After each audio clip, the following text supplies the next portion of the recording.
Councilor at Large Peter Tallman. To my right, Councilor at Large Mike Sullivan. With us is Councilor Dave Bartley, Ward 3, and Councilor Linda Bacon, Ward 5. This is a regular scheduled subcommittee meeting of the Holyoke City Council's Finance Committee.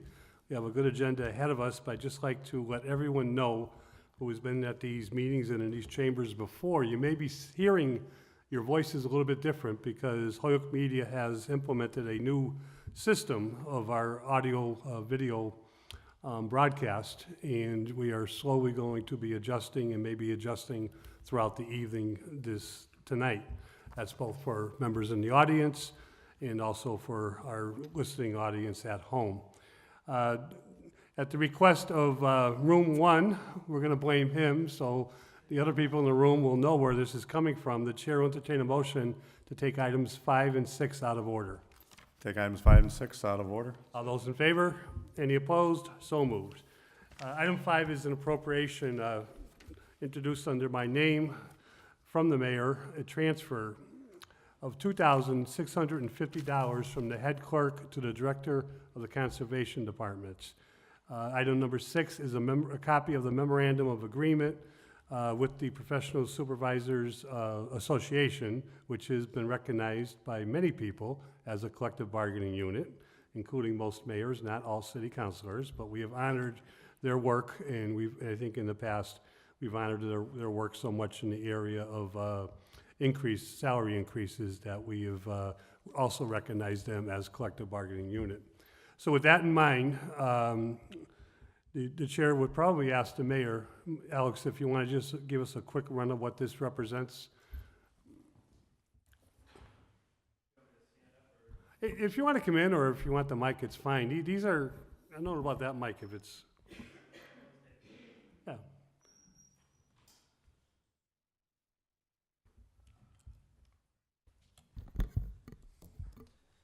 Thank you, Counselor, and all counselors for being here tonight and considering this order. I also want to acknowledge we have with us Jeff Burkott, the president of the PSA, Damian, and Andrew Smith as well. So thank them, all members of the Professional Supervisors Association. And so all counselors were given a copy of the Memorandum of Agreement in regards to the Conservation and Sustainability Director. When we went through the process with the salary study, we not only got specific with the job responsibilities of the Conservation Director as it exists in terms of enforcing the Wetlands Protection Act, as we've always known the Conservation Director to do here in Holyoke and other municipalities, but soon after that, we added additional responsibilities to that position, including what's called the Sustainability Director. And so at that point, Andrew became the Conservation and Sustainability Director. And so with the addition of the Sustainability Director position, there was added job responsibilities that included but weren't limited to the Green Communities Act project management. And so that includes energy efficiency upgrades and tracking of greenhouse gas emissions throughout the city and in municipal facilities. He was tasked with overseeing the brownfields redevelopment cleanup in West Holyoke, the former firing range that we use CBDG dollars to clean up. The Municipal Vulnerability Preparedness Initiative, which is the climate change adaptation. And so Andrew's secured grants, and particularly in the aftermath of Hurricane Maria in Puerto Rico, and making sure American cities are prepared for climate change and repopulation. Andrew's been focused on that. Also, he's been working with the Greening the Gateway Cities program, the Urban Forestry program, as well as recruiting and cultivating innovative ideas for addressing climate change mitigation and adaptation.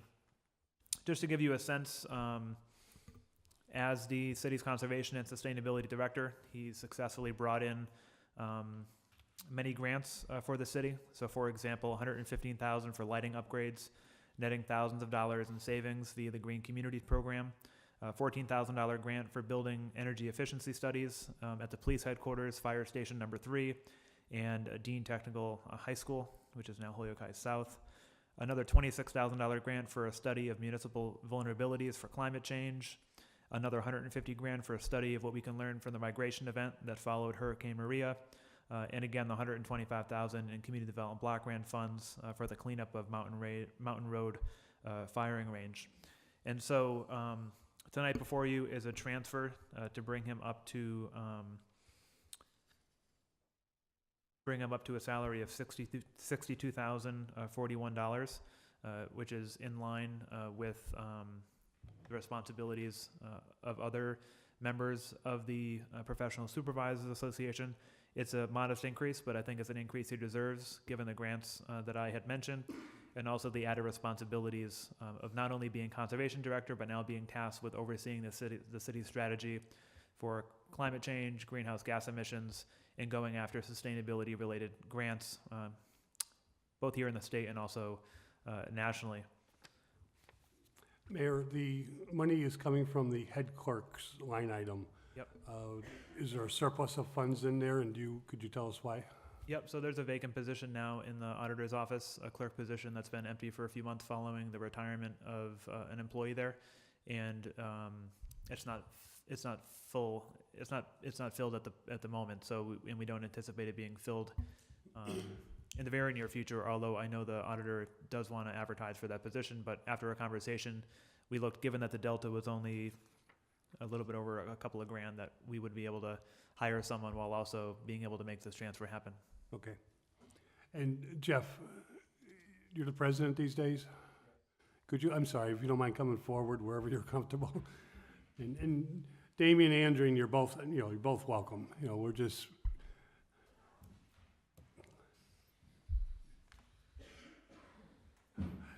Jeff, I asked you the last time we were before, matter of fact, I think it was Mr. Cody's position, but the last time we were here, I'm going to ask the same question. Is the membership of the Professional Supervisors Association are in agreement with this? Yes. Okay. And, it's typically sometimes you see things come in, it's all or nothing. It's all members or no members, Right. but you're okay with this as an Yes. MOU, as a separate, look at? Yes. Okay. Is there anything that you wanted to add, or? No. Okay. Is there any questions from the City Council or Councilor Bartley? Sure, I'll ask a question. Thanks, everybody, for being here. Appreciate it. And just want to start out by saying how much I've enjoyed working with Andrew over my 7 years on the board. I really think he's a first-rate employee, and we're lucky to have him. I've had a really good working relationship with him, and I appreciate his efforts on behalf of the city of Holyoke. I think he does a wonderful job, and I frankly think this is earned. I did want to raise a couple things. Jeff, when we go outside of bargaining, is this typical? Are we going to see this more often with individuals? I mean, I don't really understand the organization, whether it's a recognized collective bargaining unit. Maybe you'll have to explain it to me, but I would think that the unit would argue for raises as one whole. So, but if I'm mistaken, you can clarify that. But even if I'm not mistaken, you could explain to me why we're pulling out one person and we're arguing for a raise for one person who's part of a bargaining unit. Why are we doing that? When we had negotiated the last contract 3 years ago, Andrew at the time did not receive an increase. And it was basically at that time we were, it was just a conservation position. And at that, later on to follow, we added the sustainability, or that there was a desire to pursue sustainability goals in the city, and he was a logical fit for it. So at this time, at the time, when we negotiated the salaries, or the 3 years ago, it was never, the increase wasn't considered. Okay, well, so it wasn't considered 3 years ago, so that's the fault of whom? That was me. That was my fault. I didn't ask for additional funding at the time. Should probably give him a mic, maybe Mayor have him borrow the microphone. Probably should do that. That was just my, at the time I didn't feel maybe that I should ask for it, and that was my fault. I didn't ask for it at the time. And, Well, it's an honest answer. I appreciate that. And yeah, I just want to, and then Jeff, so is this going to be how it goes going forward? Is there going to be one person plucked out from here, or is this just going to be a kind of an anomaly? Well, I guess it depends how the performance merits an increase or not. So you're saying it could happen again? It could. So begs the question then, Well, I mean, within the PSA's contract, it does have a performance-based evaluation document that's attached to it that people can be reviewed for their performance, and if they're exceeding or excelling in their position, someone could seek additional funds. And Counselor, I would just point out that this MOA needs to be signed by me as well. And so as far as I can recall, this is the first time in 7 years that we've done a mid Correct. negotiation MOA for one employee. So it is an anomaly, I would say, to you. And I think to Jeff's answer before is it wasn't until after we negotiated the last contract with the PSA that we added the additional responsibilities to Andrew's position. I've really noticed, obviously, the number of grants that have come in, the increase in workload that he's experienced over the last 3 years. We're not asking that the retro raise go back to that point, only that it take effect now, moving forward. So I don't expect this to be common. I think when you see raises for members of the PSA, it typically happens in the budget that I present to the council in the spring, and so it's typically part of a process that everyone's used to. But again, this is unique, and I think it merits the conversation. I appreciate that. Mayor, just a quick question then. The amount of the raise, how did you derive at that amount? Or how was the amount of raise, how was that, the amount derived? Well, Andrew and I had a conversation. We looked at some of the salaries of other members of that of the PSA. We realized Andrew's a department head, nevertheless, a smaller department with not as much staff as other departments, and looked at salaries for comparable employees in the organization. And so whether that was Jeff Burkott or other members, and so it's not quite matching the salary. And so initially we were thinking potentially asking for 64,041, but we reduced that down to 62,041, and so it's still not as high as the conversation started, but sort of met somewhere in the middle.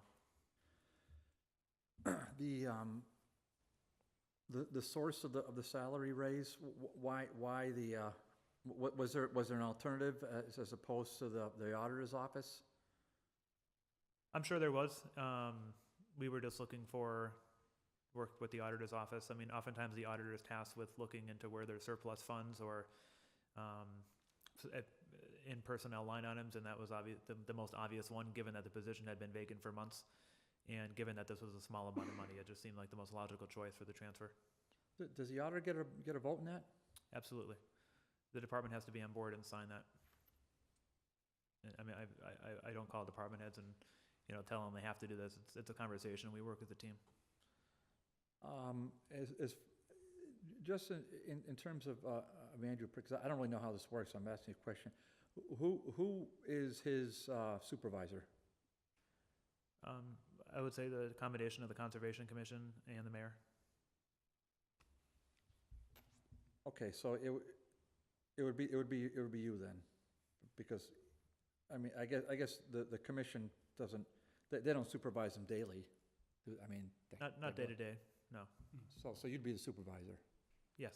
Okay, and do you require what do you require of department heads? Do you require timesheets? What do you require? Require of department heads? Yeah, how does that work? So I don't typically micromanage, there's salary positions. I know what my department heads are doing. We keep in touch sometimes on a daily basis, at least chat once a week, get updates on projects. In Andrew's case, obviously working on some of the specific projects and grants that I discussed earlier this evening. Some of the bigger projects, what do we want to accomplish in this quarter, this year, and then have we made progress on those goals? And Andrew, certainly stands out. He's aggressive when it comes to grants. He's constantly in touch about grant opportunities, even if they aren't specific to the conservation department. And so I respect, department heads that take the initiative, work well with others.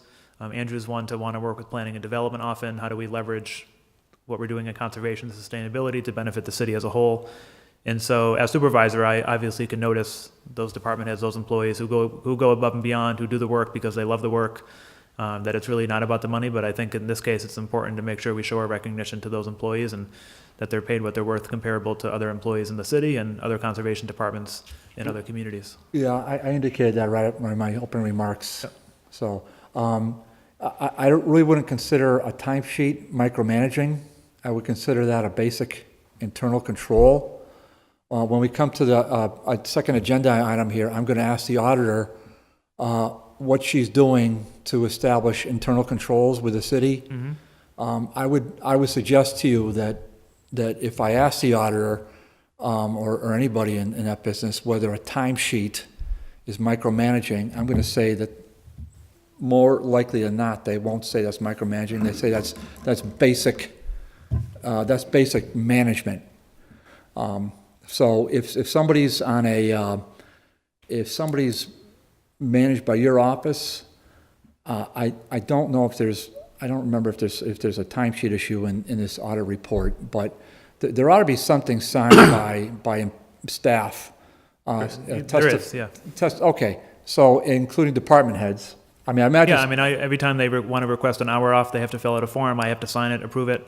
I know when employees are there, when they're not there. So that's great. So I would suggest that in addition to that, just a basic control feature is to have a timesheet. And the nice thing is, they can be done, Mayor, they don't have to be done the old school on a piece of paper you can have them have a Excel spreadsheet and email to you every Friday, or I think they're paid every 2 weeks, right? So bi-monthly, there's something along those lines. So that's one thing I'm going to suggest when they come before us. Yeah, I mean, I understand what you're saying, but it's unlikely that I'll move in that direction. I have a different That's management fine. style. That's fine. Thank you. Any other questions? Counselor Dunn. Thank you all for coming down tonight, and Andrew, thank you for the job you've done for the city several years and getting the grants for the city. Mayor, I had a quick question for you on the amount. This will take care of him to the end of June? Through June 30th, and then you'll see this number in the budget when I present the budget again in the spring. So. Okay, so I mean, it basically goes into effect this week or whatever, next week? Yep. The increase, which is? Yep, per the MOA, it's effective November 5th. November 5th. So. Okay. And Jeff, as Councilor Bartley had some good questions about this happening occasionally.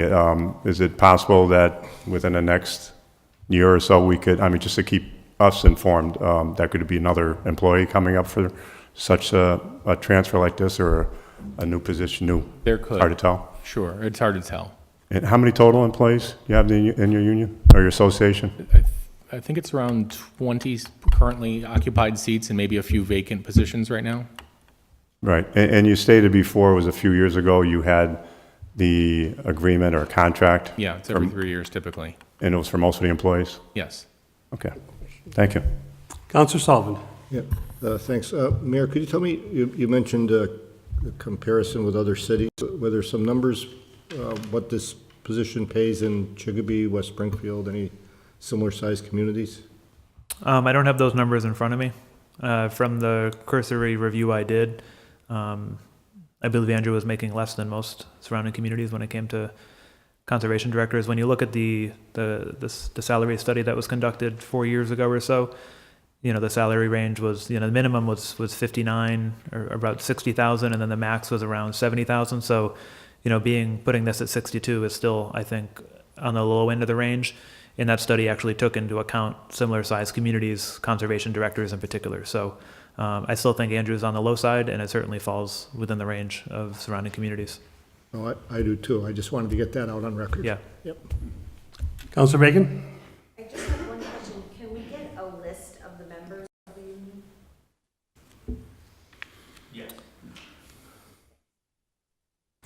Andrew, how long have you been with the city? All 8 years so this, next January it'll be 8 years. 8 years? Correct. And this is which increase? Well, this is the first negotiated one. There have been increases within the PSA of cost of living adjustments. Okay, this is the first adjusted one? Correct. Okay, thank you. Mayor, Jeff, members of the association, Damien Damien, please, go ahead. Just a couple of things that, from the questions I heard, I just made a couple of notes just to clarify. The PSA came up is about the recognition, just so you know, we've been registering with the state, at least since I've been part of the association. So we're registered the same as the AFL-CIO, the police association, everything else. So we're a registered and recognized group from the Department of Labor.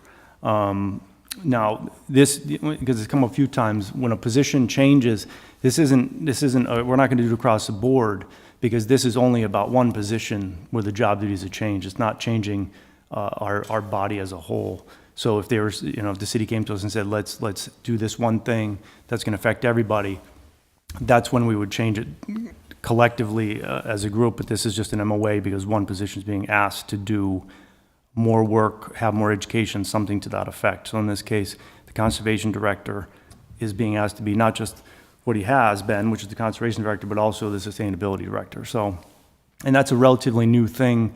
I'm pretty involved in, as it's an up and coming. I don't know if everyone would agree on our end, but it's something that didn't exist 20 years ago. It's something that's being considered more and more. So it's a whole nother field with education and conferences and work that needs to be done, and it's good that we have somebody in here to step up and do it.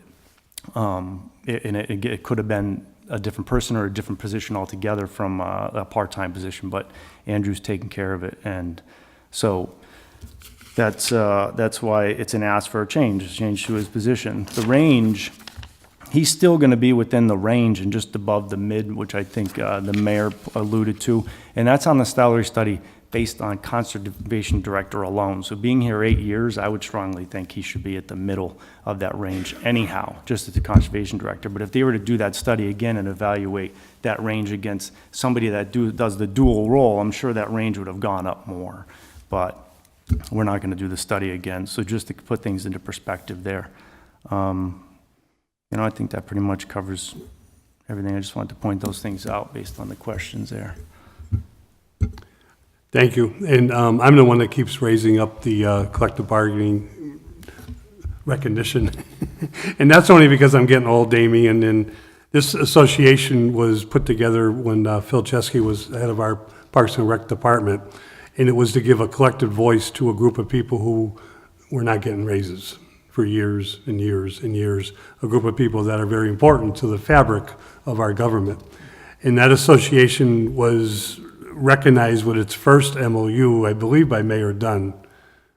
Date myself a little bit. And I have no problem with the association acting as a collective bargaining unit. What I had a problem with is the city council was not involved with a designation of administrative salary people into a collective bargaining unit, which had to be tweaked over the years. Some obvious department heads did not belong there.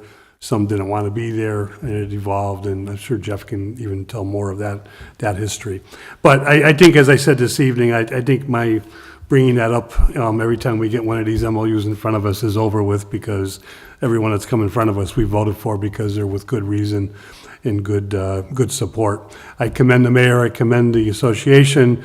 It was the city council 15 years ago that asked for performance-based salary increases and evaluations. It's the city council who pushed for this so that we would know what department heads, what salary people are doing, and when they have additional responsibilities and take that on, that the adjustment is correct and is the right way to go. The private sector wouldn't blink an eye to do this. They would have done it a long time ago. And I commend you for doing what the city council asked you to do 15 years ago, and you have my support.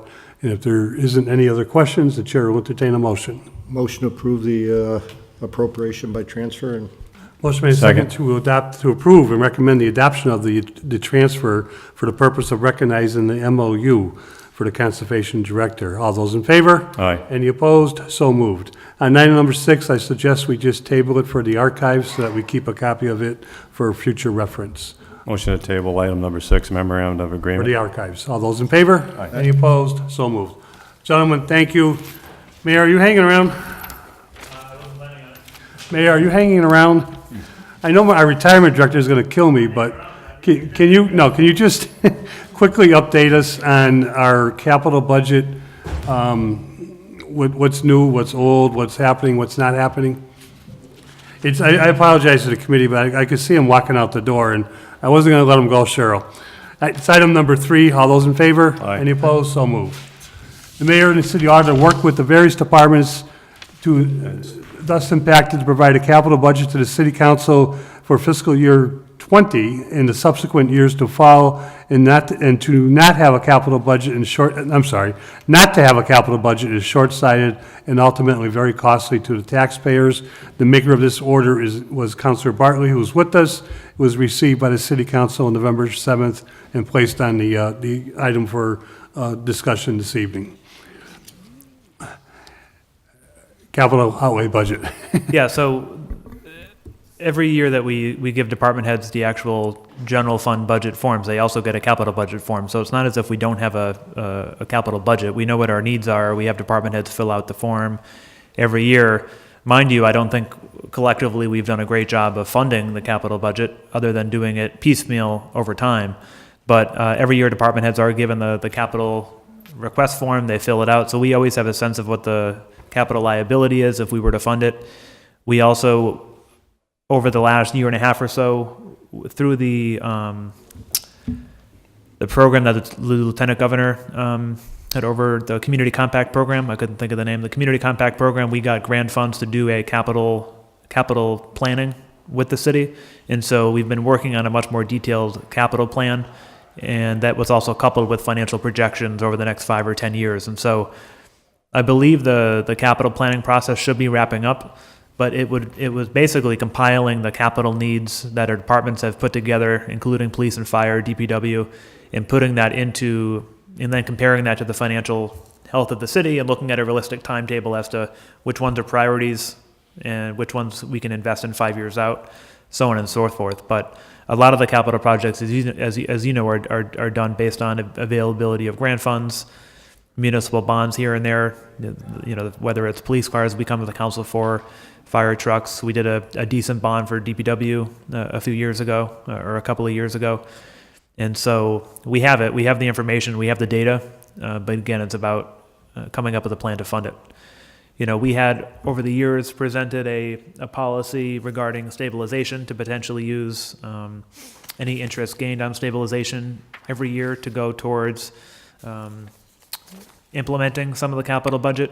Some cities also do what's called, there's a stabilization fund, but then there's also a fund you can set up that's a capital stabilization fund that we would, you know, potentially transfer the interest earned into a separate capital fund and then just spend it on the capital projects that the administration and the council work together on identifying for the fiscal year. So there's definitely options. There's room for improvement. I will be the first to recognize. And I appreciate you filing the order and prompting the conversation. Chair could recognize Councilor Bartley. Yeah, I really appreciate the mayor's comments, too, on this. I mean, this is not on the mayor, okay? It's on all of us. So, but with that being said, I think the mayor presented some ideas tonight that I took my notes down. I'll tell you, Mayor, if you ever it would be great to see you in a courtroom, because I'll tell you, you can speak as fast as any lawyer I've ever met in my life, which is saying a lot. But I think I jotted down the gist of what where the mayor was going on this, that there are other alternatives. What the mayor didn't say, and it's only because he just didn't think of it, you know, CDBG, we've used that for capitalization, for capital. We've also used, or potentially I think we can use CPA funds. So I think we have, I think we now have 1, 2, 3, 4, maybe 4 different options for a capital budget. And wouldn't that be nice? Maybe 5 options with grants. Wouldn't that be nice if we could show an alternate funding source, a grant source that yes, the little city of Holyoke has. We do have a capital budget. They're not going to care if it was a percentage of stabilization or partial CDBG leftover funds or CPA funds that were. I mean, they're going to care that yes, the city's planning. And yes, we want to be part of that planning. I think that's where we need to have some really frank conversations. So I'm hopeful that this order will not just be it will result just that the chairman, who always does a great job. The chairman would give a great report, but there's got to be a follow-up step. And I'm hopeful that your office will come to Joe, Chairman McGivern, and say, here's what we're proposing for a capital budget, Chairman. Would you put this on the agenda so City Council can discuss it? And if you came to us with perhaps with the interest from stabilization, I'm going to say, right now, I would be more likely yes than a no vote on something along those lines, because the stabilization is doing what? It's for the benefit of the city, and the capital fund is for this larger projects for the city as a whole going forward. I said here so many times, Mayor, we are nothing but stewards, and going forward, there's going to be somebody replacing all of us, as sad as that is, but the city will go on, and we should just make the city more sustainable for those that are going to succeed us. And that's what I'm hopeful that this little order will do with your leadership, I think will be critical. So I appreciate your comments. No, thank you, Counselor, and likewise, again, thank you for bringing this up. Like I said, I was certainly willing to acknowledge that there's a deficit here. I'm looking forward to working with Tanya on a better policy when it comes to capital planning and potentially, consulting the council, forwarding a capital budget, just as we do a general fund budget every spring. Tanya, come on down. I just went to did you go to Province Ministries? Yes, you did. The mayor and I were at the Province Ministry on Friday night. They did a retro game show. I heard you won some And prizes, John. I won some good prizes, Yeah, man. I left too early, apparently. Apparently I won the door prize, but I already left. They did call your name. I just want to, and this is not a trick question. Councilor Bartley asked a question, the mayor answered accordingly. Whenever there's a transfer, a department head, within the middle of the year, a department head and the mayor have to sign off, and then it comes to us. Are you aware of that? Yes. Okay, so I think Bellamy was supposed to sign this one, but Mayor, you signed both of them. Maybe it was in the absence of our auditor being on board, I'm not sure.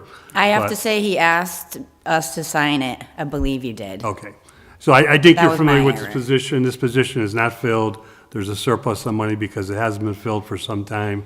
I believe there's a point down the road where it's going to be advertised. It's not advertised at the Absolutely. moment. It will be. I really need some time to figure out what my office is doing, what the responsibilities are with the staff, to see how I could best actually utilize that position at this point. That's one of the wisest things I've ever heard from a young department head. Well, thank you. I- Saying I'm young. We did a good choice of appointing her, didn't we? Oh, yeah. You did. Counselor Tomlin. Yeah, thank you, and thank you, Councilor Bartley, for bringing this up. Very important issue. And Mayor, I liked your comments about this. I think it's important for us to look at that and see what we can do, moving forward. I mean, what's happened in the past, nothing we can do about, but whether we take it from CPA or some kind of interest from the stabilization, I know not everybody might be approve of that, but even if it just shows that we're doing something, it doesn't have to be $3 million. It could be $300,000 or $400,000 for expenses that come down the road. As you stated, every couple of years we need police cars, every couple of years we need fire trucks, or every 10 years. And recently we did approve a bond for some fire equipment, in which we really got a really good grant, which helps, but we don't get those all the time. But, in my thing in budget hearings, and a lot of the departments ask for, supplies and repairs, and it's like pay me now or pay me later. But if we have equipment that's running good and that's solid, you stated earlier, the DPW equipment, I mean, that's a very important department in the city that people rely on. And I think they do a great job, but for years, as equipment starts failing and it's utilized every day, that, everybody uses it. Everybody gets benefits out of that. So I think it's important that we continue this conversation and moving forward that, how little it is, that we do something, and to show the taxpayers that we are trying to make improvements in how we do budgeting down in the future. So. If I can make a suggestion, Alex, I think we got away from, we used to be given a copy of a kind of a 5-year plan that every year, what didn't happen got reprioritized by the department heads. And we used to get a copy of it prior to you submitting the budget, the mayor submitting the budget in June. Would that come from the auditor? It would come from the auditor, but if you, curious. as the chief director and operations manager of this entire city. Yep. Get the department heads to do it for Tanya, we would appreciate that. Yeah, absolutely. I have something to say. The auditor's office has a wonderful spreadsheet with all of our capital projects on it, and it goes up to actually 10 years. So, I mean, that's information that is readily available for Yeah. capital. It helps us any time of the year, but to David's good point, especially when we're looking at the budget. Absolutely. Funding is a whole different issue, but we know, as we're trying to fund what is in front of us, we also know that's looming out there. Yeah, and I think some of it's just about aggregating the data, presenting it in a way that's presentable, understandable, Right. and just sort of formulating some sort of plan moving forward. Sounds good. Yeah. It'll work, and thank We're you on for the same staying. page. Thank you, Any Joe. other discussion? Do you, Counselor Bartley, you want to comply with, or you want to put this in another order later, or do you want to continue this conversation? No, I think we should say it's complied with so that we can bring it back to the full board. And I think, but based upon when Chairman McGivern gives a report, I think we want to, Joe, we want to be clear that we want to have from this some follow-up from the mayor's office as to, expanding upon the detail that the mayor provided to us tonight, and then the ancillary information that we added to see how we can actually create a capital budget. So we know we're going to find out what the needs are from the auditor, and then the mayor at some point over the coming months will provide a revenue source options, and then we as a city council can consider those. And I'm going to suggest those are going to be good, positive conversations that I think will lead to additional sustainability. So when Joe presents the committee report, we'll just acknowledge that, yeah, we had this little order here, but the bigger stuff's going to come from the mayor's office. Okay. Sounds good. Item number 3, Counselor Bartley's order is complied with. All those in favor? Any Aye. opposed? So moved. Hey, Alex, are you on the school committee meeting? I'm not sure. I'm going to text Devin and see how long Okay. I was going to ask you to stay for number 4 for a few minutes. Well, we got to get to number 2 first. I want to get to Cheryl. Yeah, right. I promised her. She's always been last. Should I stay? Just stay for number 2. Well, we're not sure if we're going to do it. I'll get to number 2 in a second, but 4 is the stabilization fund introduced by Councilor Sullivan. Percentage of the budget. Establishing a percentage to the city budget, restrictions to be used with the excess funds should be considered. I'm not, other than reading it, I'm not too sure what Mike is saying, but we can ask Mike to explain it to us if you want to take it up. Yep. Take up item number 4 for discussion. All those in favor? Aye. Any opposed? So, over the 3 years I've been here now, the council has very jealously protected the stabilization fund, has been very adamant about not touching it. It has to come with a very, very good reason. There's been a lot of debate about that. And the thing has reached such a dollar number now that it's almost also, we've got a good amount of money in there. To me, it's reached a point now where we have a tool also available that could be utilized without jeopardizing the nature of the fund. So what there seems to be no point to me in letting this thing grow incrementally year after year after year with no set goal. What I'm thinking, would be a good number is to have a certain percentage of the city budget as a goal to maintain and stabilization. And anything in excess of that amount, we'd be able to use for other things like what we just discussed in the previous order. What I was thinking was limiting to bond payments, and this is because of the in-depth work I've been doing on the school building committee and what we're facing on that, and also what we're facing on some other bonding issues around the water department and other items. Now, already we've brought up the idea of using it for capital projects. As I understood it, we couldn't restrict where it went, that it would just go into general fund. So, I think now's a good time maybe to start discussing some of these things. Mayor? Yeah, so I would, just a couple of things, and thanks, Councilor Sullivan, for bringing this up. I think it was before you joined the council, but we had submitted because I think at some point the auditors had pointed out that we didn't have a stabilization use policy, and so we had worked with the auditor's office at the time and our outside auditors to draft a stabilization use policy. I could find a copy of it somewhere. I'm not sure where it is, and we can send it to the council, but it does actually, I think even in that policy, it does include language about using interest earned on stabilization projects. So we already have an official City of Holyoke stabilization use policy that does spell out the potential use of some of that money on stabilization. I would also point out when, the financial advisors and our bond rating agencies look at Holyoke, they're looking for a certain percentage already of the size of our stabilization fund as it compares to percentage of our operating budget. I think that number is typically, ideally, at least 5%. I would say we're at about 10%, and so we continually exceed the percentage of what we should be at when people on the outside are evaluating the finances of our city. I mean, in some years, we've earned up to $800,000 to $1 million in interest on the stabilization fund, which is great. And I think over the last 7 years, we've used it very responsibly, whether it's snow. We did have a proposal in the council over the last couple of months to use some stabilization for police cars.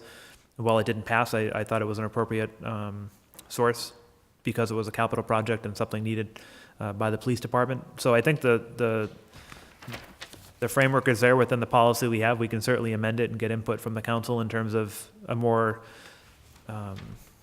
specific policy, but I think it's related to Councilor Bartley's order potentially if you're looking into using stabilization. And every time we have, we've forwarded a proposal to the council to use stabilization, we typically check with Cinder or outside financial advisors. What would the impact be? Would it negatively impact our bond rating?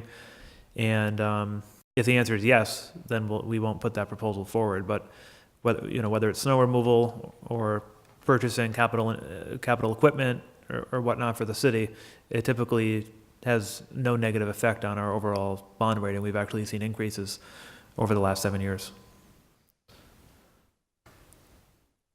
Well, I totally agree with you on that, and that's what I'd like to see is if we could agree, if we could reach an agreement on some level. I agree the 10% I think would be a good level. And if the city budget increases, the amount in stabilization would automatically increase. If the budget was to swell to 130 million or 135, we'd be maintaining 13.5. And I think this is a good way of doing it, and not just to let the thing grow incrementally year after year without utilizing it for good projects or funding. I just am concerned about it just going into the general fund and not being able to restrict how it's used, and that's my main question. That just becomes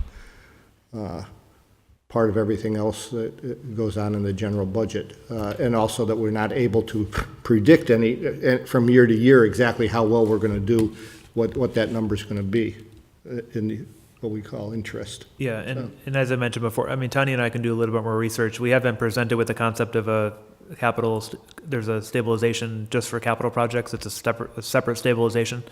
And so we could look into that and how that's developed, and that percentage that you mentioned as well. I mean, that's something that we could talk with our auditors and Cinder about what is that ideal percentage. I don't know if it's 10%. I don't know if it's 7.5%. I think it's at least 5%. Obviously, the more the better in the event that the city hits hard times. But oftentimes people ask, "Hey, we have needs," but at the same time we have needs, we're not touching our stabilization fund, and it continues to grow without reinvesting into the community, right? The history is, I think, part of what we're talking about. Is there was the original stabilization fund, the way it was dictated or the way the statutes were written on the state level, your whatever you earned went back into stabilization fund. And then there was a period of time where you could not put the interest gained into the stabilization account. You actually went into the general fund budget. And that made no sense. I think you made a good point there, because there's no control over it. It just kind of got lost. And then they reversed it, I think after everybody complained a lot, to allow the interest to go back into stabilization. But we need a policy how to spend it without jeopardizing what we call our bond rating and the good positive impact it has on our bond rating. Speaking of Cinder, nobody says Cinder McNeil, we all just say Cinder.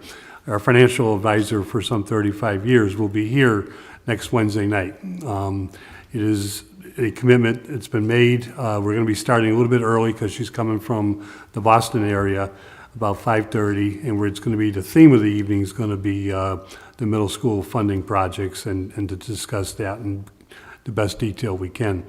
That is going to go out by tomorrow before the weekend, so everybody knows and has the agenda set. But just a heads up. And certainly not this order directly, Councilor Sullivan, but that will be part of a discussion on creativity for funding the, I think, projects that, we're in agreement with, but we all have our concerns about both affordability and what's the correct way to fund it. So that discussion will be next Wednesday in this committee meeting right here, starting at 5:30. Anything else for the mayor? And let's vote on this. What do you want? Well, does the mayor have anything else to add to it about the order, especially as far as any restrictions on it or how we go about this?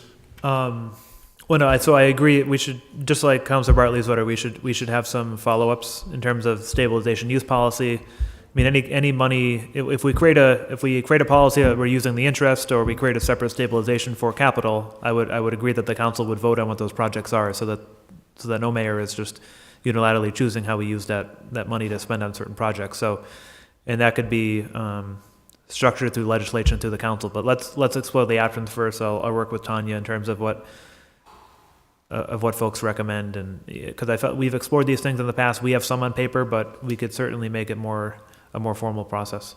If we table this, could we get maybe a report in 60 days? Yeah, that sounds good. Yep. So if there's no further discussion, motion is to table, and we'll get it for a report in about 60 days. All those in favor? Aye. Any opposed? So moved. Mayor, thank you. So if I get criticized for missing a school committee meeting, It's our fault. It's our fault. Nobody will ever on the school committee criticize the mayor, right? Oh, come on now. The item number 2, and Alex, I know you're running, is Melanson and Heath is our audit, or a copy of our letter we wanted to discuss this evening.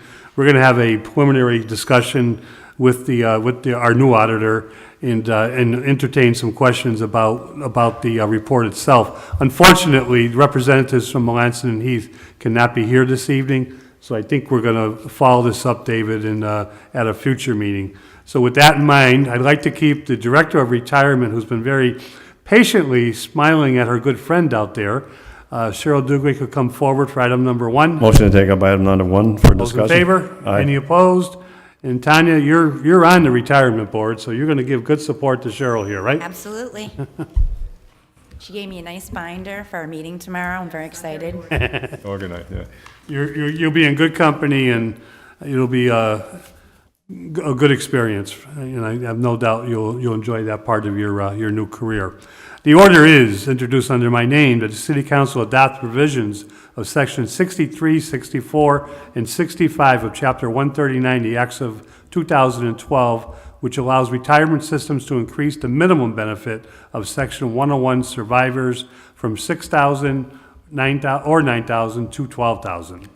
Motion to take it up for discussion. All those in favor? Aye. Any opposed? Cheryl, welcome, and thank you for waiting. Can you just give us a quick explanation of the order being filed and what the council role would be here? Okay, so section one. Mike, the button, there's a button there. Press the Should be on the button in the front. On the bottom part. Should turn green. There you go. Okay, got my glasses on and everything. Oops.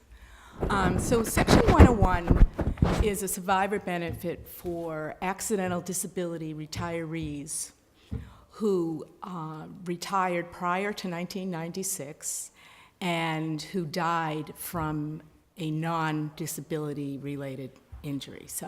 Accidental disability retirees if they die from what caused their disability, their surviving spouse gets a Section 9, which is basically the pension portion of their benefit. If they die from things that are non-related to their disability, they would get 101. Now, in 1990, and that is because at the time, before 96, they weren't allowed to, they didn't have the opportunity to select option C, which provides a spousal benefit, like the regular retirees get a choice of option C. They didn't have that choice. In 96, they were given that choice, so anyone who retired after 1996 and doesn't select option C, but has a spouse, and dies from something other than their disability, they don't get Section 101 anymore. So it's a benefit that's going to be phased out eventually. We have 14 surviving spouses right now, and we've got 13 accidental disabilities who retired before 96. So there's potential more people to have the benefit, but after that, it should be winding down.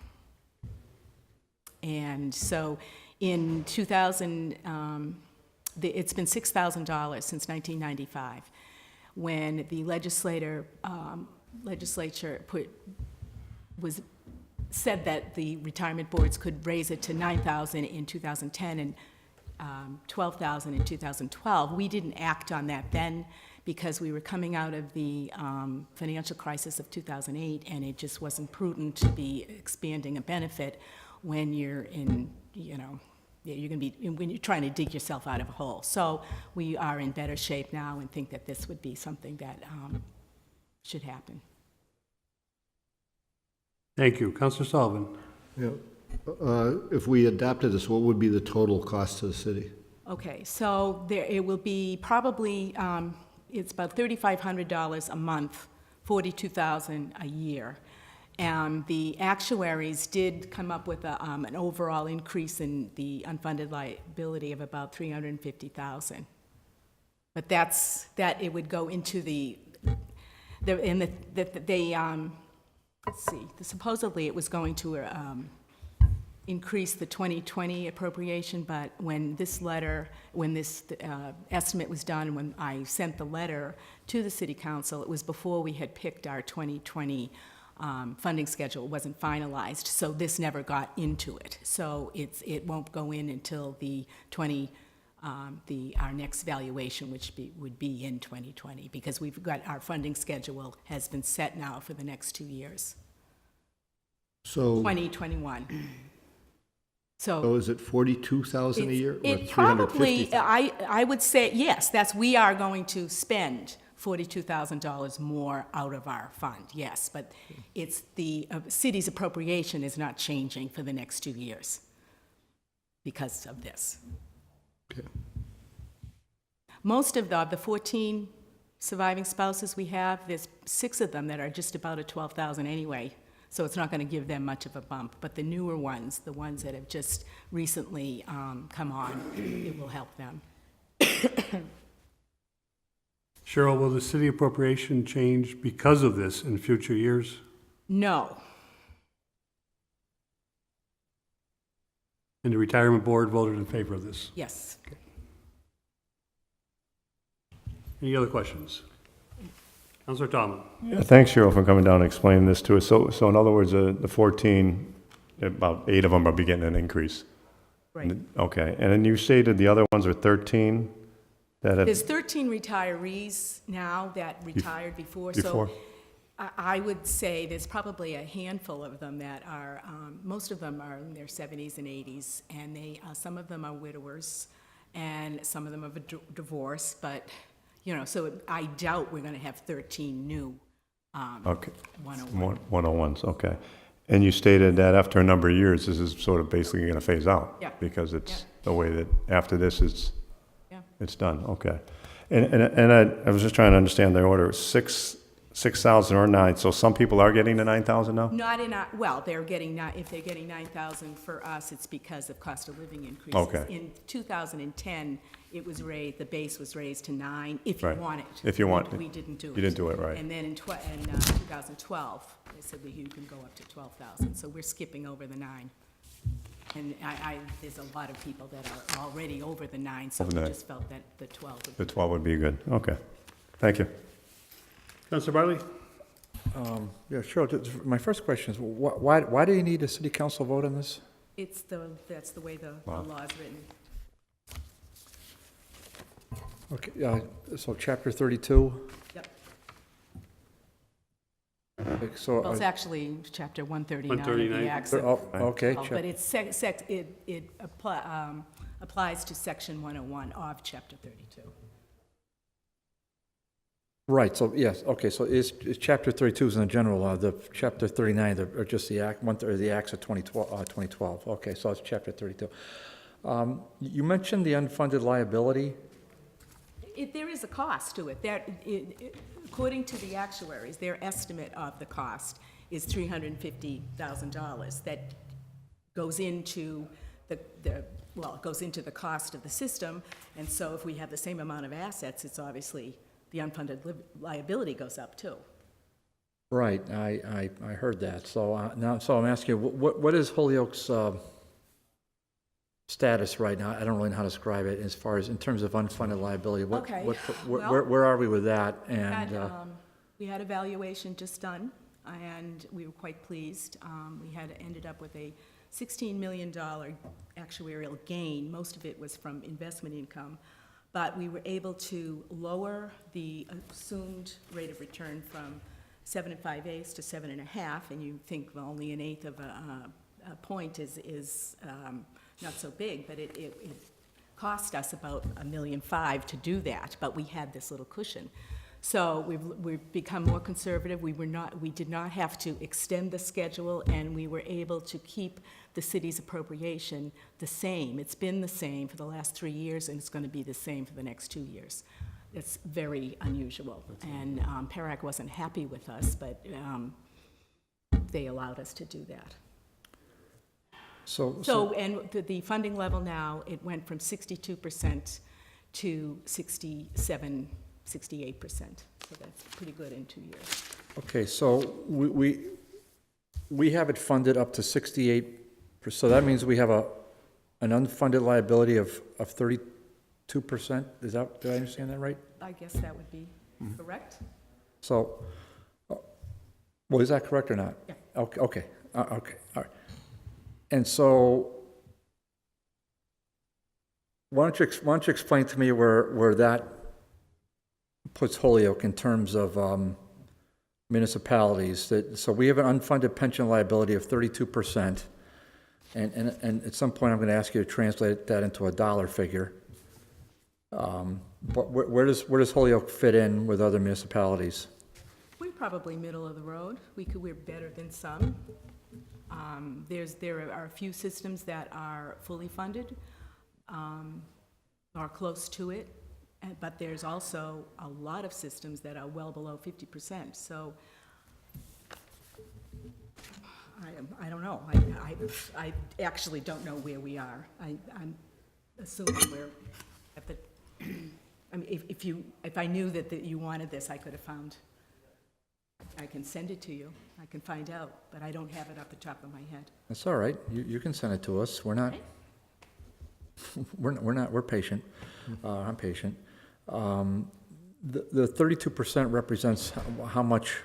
What's the dollar figure on that? Do you need to circle back on that? I'll have to get back to you. I don't know what that is.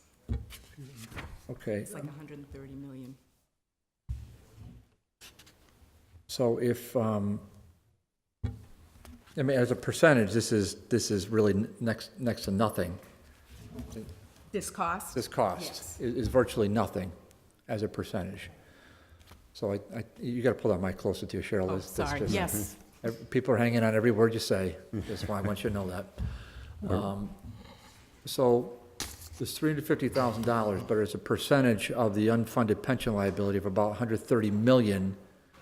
There's a fraction, and yet this might have a very positive impact on several families. And then you, as the head of the retirement board, you and the retirement board agree with you, felt that this was a worthwhile investment for those that have worked so long and hard for the city. Yes.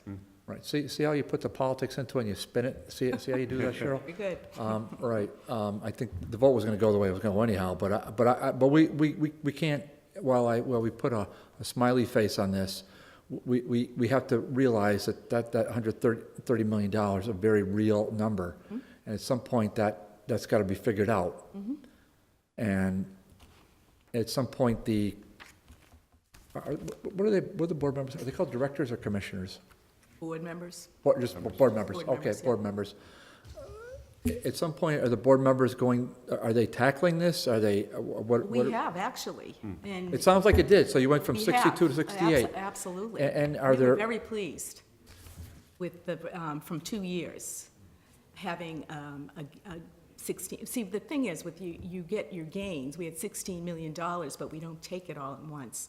It's smoothed over, so you take for 4 years. And by the same token, when you have a loss, you don't get hit all at once. You smooth that over 4 years so that you don't have the volatility. So it would have been nice to take the 16 million and just take it right off the top, but you can't do that. So we're chipping away at it, and I think we've been doing a good job. okay, so I'm gonna ask you to do 3 things then, Cheryl. One is you're gonna tell me where we rank. Okay, Second of all, you're gonna verify the $130 million figure. okay. Did I say second? Okay, third of all, you're gonna report back in some kind of form or fashion, where, you know, the outlying years are, where is what is the plan to get to fully funded, without having to go back to the Holyoke taxpayer, which is ultimately where this would come from. So this is a monumental task, but yet it's important for us to be aware of some of these very larger issues that are kind of they lie dormant, except when they're not dormant, and then we get a big surprise. So it certainly would be nice to get a better understanding of this, at least from my perspective. As I said, we're only stewards here. We're just doing our best as we go forward, but we need to get an understanding. So that, for that reason. Okay, and I beg the chairman's I do hope the chairman, after we vote on it, the chairman will at least take up item number 2 for just an ever so brief discussion. We will be. Okay, We will thank be. you. Yes, sorry if I didn't explain that right. Counselor Tomlin. Thanks, Cheryl, for coming down, and appreciate your answers and your, understanding of what's going on, and it gives us a clear understanding that this is definitely a good thing for the city, for the people that need it.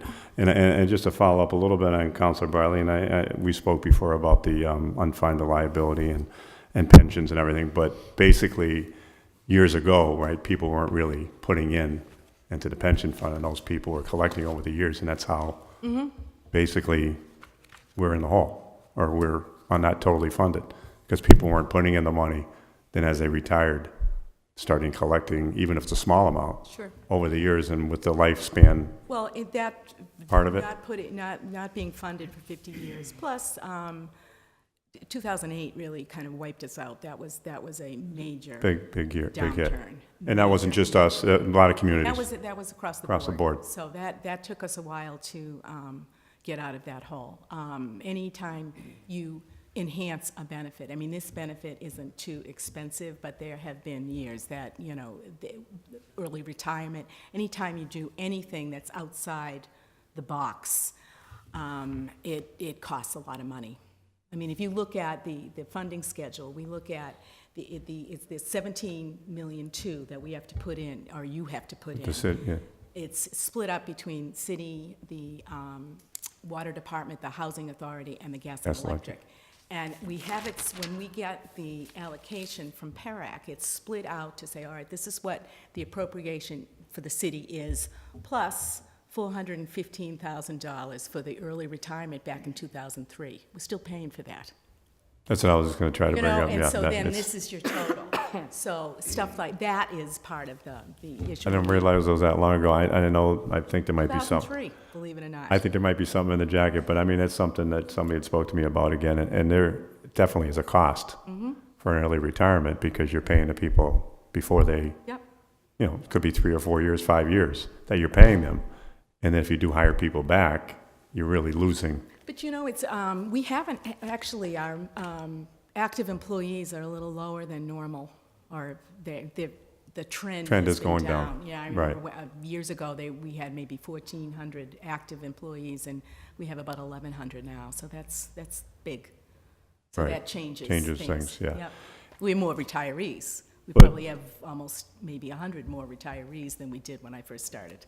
So we're getting to be an older system. Right, but overall, and not that would, I'm just gonna take a second, but overall, an early retirement package isn't always a good thing for the city. Usually it's a cost. What it does is it gives you some operating room, so you have money to operate, but you just tacked on tax the in cost at the other end. Later on, right, okay. Okay, thank you. You're welcome. Counselor Sullivan. Yeah, Cheryl, I've got just two questions for you. You said the 16 million is spread out over 4 years. We've got a big gain. How does this get spread out? Where does the other? It's actuary speak. I'm not an actuary. I mean, I find it fascinating. I think I want to be one in my next life. But the way they take all the demographics of our system, I send them all kinds of data, and they come up with a cost, an actuarial cost of the system. So, and it's a snapshot. So if the city went out of business tomorrow, we would need X amount of dollars to pay all the benefits of the current retirees, future retirees. Then they look at our assets, and the difference, what we have in the assets is, we had $299 million at the end of last year. So the smoothing, if you just took that, the straight market value of our assets next to the cost, our funding level is actually 72%. But because we don't take and this, I'm having a hard time explaining this. I have it in my head, and it's awfully hard to articulate it. The present and the future value Yeah, of the dollar. yes, and they take that $16 million gain, and okay, they'll have 4 years, and then so 4 million, 4 million, 4 million, and then if there was a loss, it would be this, and it's a moving scale. So the actuarial value of our assets was only like 270 or something like that, which is why the funding level is 68% and not 72, because it's the actuarial value. And I know you're all confused. Well, so to put it in layman's term, we got 300 million in assets, Yeah. all right? We just picked up 16 million. Well, They're not writing it up as 316, they're writing it up as 304. sort of. I mean, Because it's the future. They're It's the under- future value of They're the dollar. undervaluing our asset. I don't even know if that's it. I am having trouble explaining this, but yes, would you care to try, Linda? I think it's more that they're just not recognizing it. They're not recognizing the game, that's exactly it. They're not recognizing They're all not of recognizing the gain, they're undervaluing the asset. They're saying the same Well, thing. there's a difference though, because they are saying it is the asset, they're just not taking it onto the books all at once. They're spreading it out. So if you have a year with a loss, you didn't take all the gain in 1 year, and then you're gonna get killed in the other year.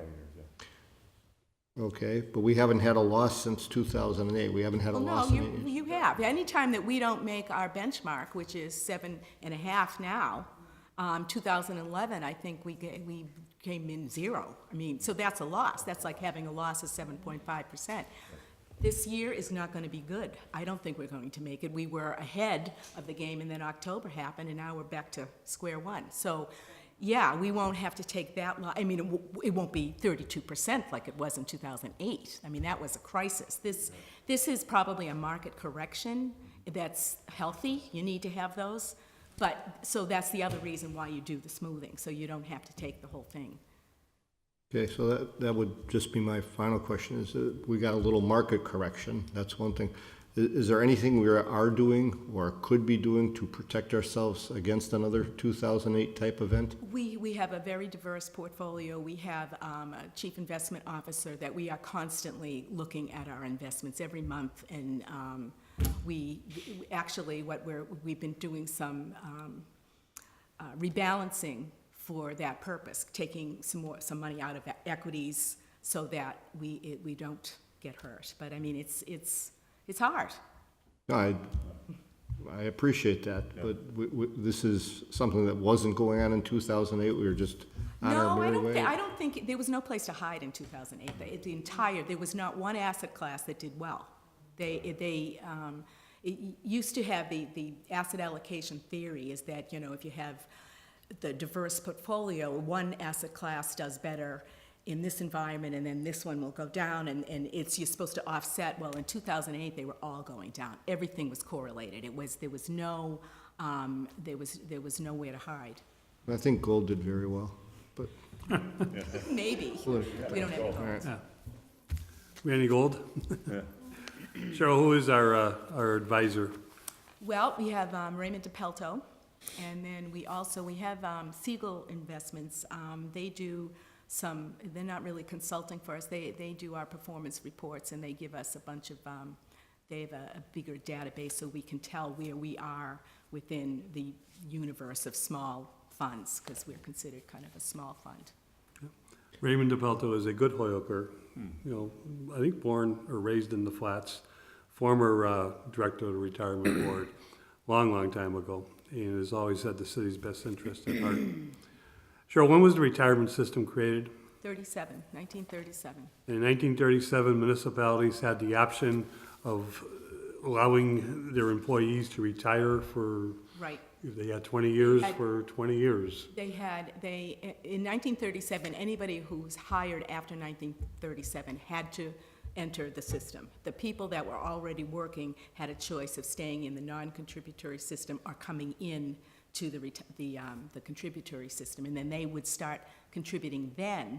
But if they had 20 years without putting in, and they only put in 5, and then they go to retire, they would get a benefit based on 25 years. So we started out in the hole. Without this city, or probably most cities, putting in the full responsibility of the entire retirement. That's right. So you started off as an unfunded liability. Yep. And what we can do is, and what you do through investments, but also in better years, is the city could give additional payments to offset the unfunded liability. You know what, I think a lot of wealthier cities have done that, which is why they are a little bit of ahead.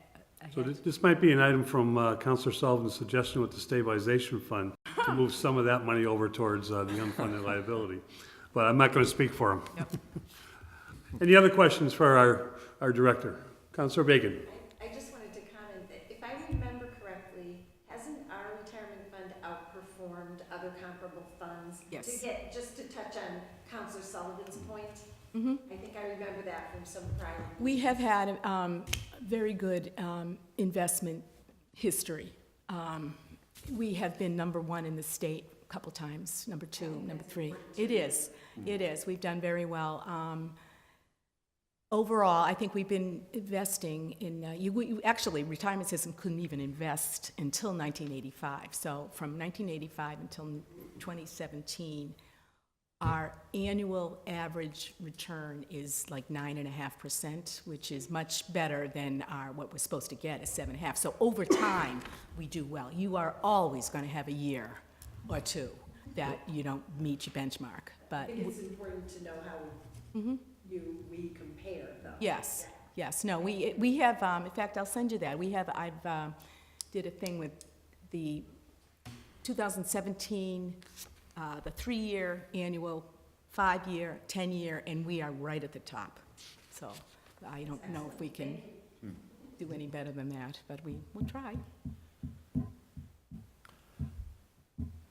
Any other discussion?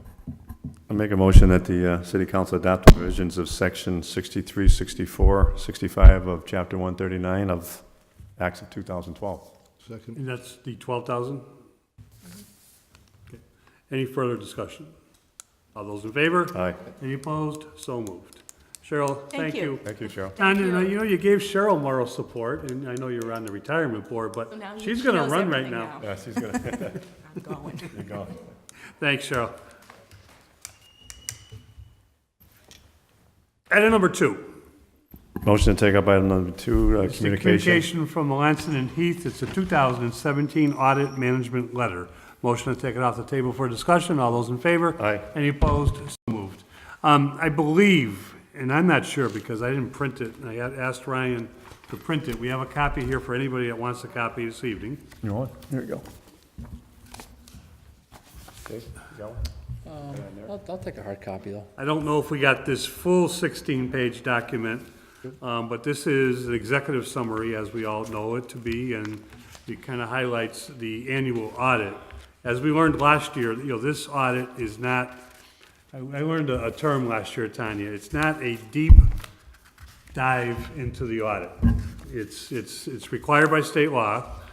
We've used Melanson and Heath for many years now, and I think last year we went beyond that because of the situation we had. And this year is an annual review, and it's here for discussion. Before we open up the table for discussion, I just, as I stated earlier, unfortunately, we could not get a rep from Melanson and Heath here today. That's my fault. There was a little miscommunication last week. We certainly can have a discussion with Tanya. We certainly can open it up the table for questions. And if we have any questions we cannot get answered, we certainly will forward them to Melanson and Heath. Or ask them to come in at a future meeting. I also was thinking would be a good idea. But with that in mind, Tanya, are you familiar with the audit? Yes. Okay. Do you want to highlight anything for us, or? I think what I want to say about the audit is, well, right now they're doing the 2018 audit, but what I did is I went through the 2016 audit as well, just to see like where our deficiencies lie, you know, year after year, because that's important, because that means you're not actually, you know, fixing your deficiencies.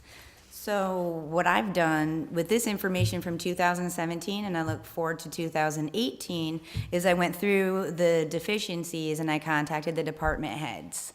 I do realize that there are internal controls and procedures.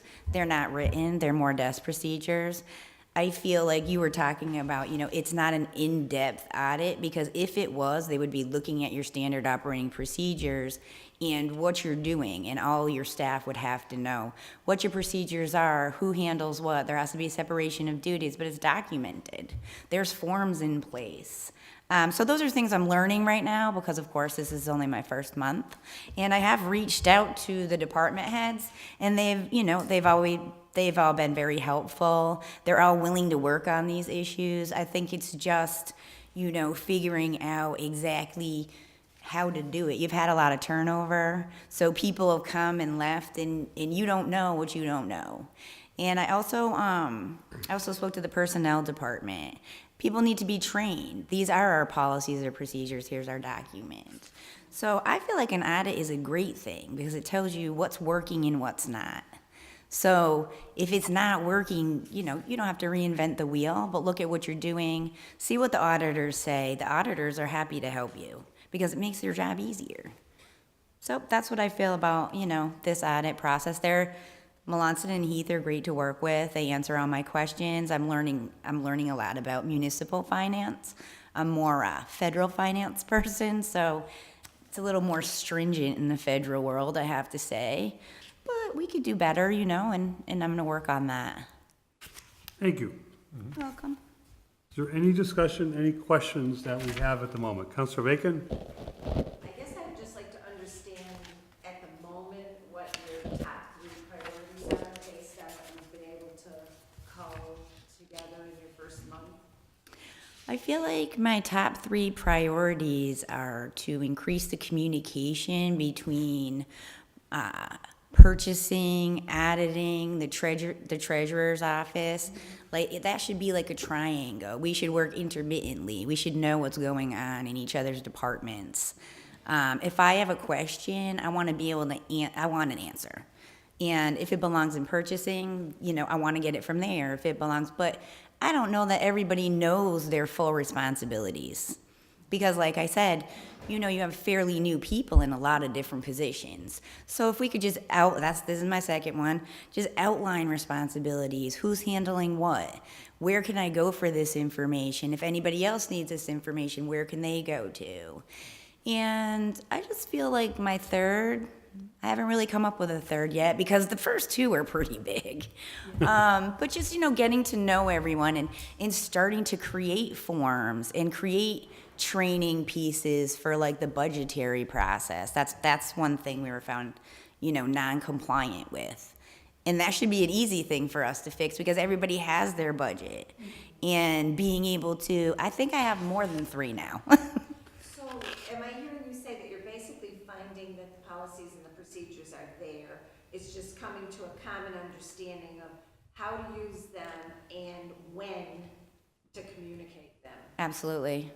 which was the key issue last year Was it? with cash issue and procurement. Yes. And the thousands of dollars. It was all about that. So just from my perspective, at that point, our acting auditor had given us a very brief procedural summary relative to that, which, from my point of view, did not at all meet internal control requirements. So I'm guessing, and I'm hoping that once you get into things a little deeper and you have a chance to review everything, that you may find there actually is a more robust policy and procedure that already exists. But if there isn't, if you could provide us with one that, if you feel that we need to put it into an ordinance form, if Okay. there is that degree of formality needed, unless you're able to just discover them and get to an operational smoothness. I mean, there are some complexities because one of the positions is elected, you're appointed and independent, and the other works at the pleasure of the mayor. So, we have a real bifurcated I want it to system be here. Team Holyoke. That's what I want Yeah, it to be. And I mean, that is certainly the hope. But Absolutely. if we need to formalize something within the system and the city, to just gain that overall understanding, I mean, that is a big. I appreciate that. I also have to say about what I'm used to with an audit, when somebody provides a response, it should be a responsive action with timelines. I don't see that here. Right. So it could be as simple as just saying this is the action, this is how I'm going to perform it, this is going to be our operating procedure for this, and these certain titles are going to be involved. So I don't see that here either, and that's something I feel like is important, because that's something is measurable. I can look at that. Did you implement that? Is that a document? Are you following through on what you're saying? Instead of just saying, we recognize this error and we're going to, fix it. So, yes. I know it's early on, but thank you. It is. I've learned so much in a month, though. Tanya, in the Treasurer Department, one of the things that was cited was cash flow and the procedures in the Treasurer's Department, which was issues that have occurred over the years, not just with the current treasurer, but even prior to that. But is the improvements, it looks like there's been improvements made. Are the ongoing improvements, are we going in the right direction? Yes, I've actually spoken with the treasurer many times, actually just talking about, how to improve controls, how to improve our cash receipts, how to reconcile, different accounts. Because if you're reconciling on, a monthly basis or a consistent basis, you're gonna catch those errors. And I've obviously offered my assistance at any time if she needs help, doing that. My office can help her reconcile. And she's been very nice about it. And she's willing to, follow the rules and the regulations in the law. So I appreciate that from her as well. Thank you. Counselor Tomlin? Yeah, thanks, Tanya, for coming down and being so upfront with us. And I'm glad you're working here with everybody and working well. And I like that Team Holyoke idea. That's what it's all I about. got that from my brother. Yeah, that's the key. And you stated early on, and I looked at this, and I've looked at a few of these over the years, and I like what you said about the city's response, but you got to have some kind of follow-up, what date, when are you gonna get this taken? Oh, we know about the reconciliation and we're working on that, but, if you don't work on it right away, what's gonna happen? Who's responsible Yeah, for who's doing it? it? What's your, What day? what's What's the your- steps? How do you do it? What do you use to do it? Do How it. do you reconcile that? How do you do that? And the thing about the personnel, I think talking to the personnel department and training and, people here are supposed to be professionals, whether they're elected, appointed, or working under the Absolutely. mayor, they're supposed to be professionals and get a salary, and they're supposed to be trained. So if they're not trained and then something happens where they're not aware of, well, I didn't realize that, well, maybe they need to get some training from somewhere, Absolutely. whether it's outside or inside City Hall, is important. And, reconciling, I think everybody does that on a daily basis, but, monthly, like you said, our checkbooks, I mean, if you don't reconcile it every month, How you do get your you know? statement and you make $1 or $2 mistake, well, it's just gonna be building up. And then now if you don't have it up to date, you're paying more now because you're paying over, $28 overdraft. whatever it is, a draft fee if you're not. So I mean, over the years, I think people are supposed to say, hey, this is what we're doing wrong. Let's fix it.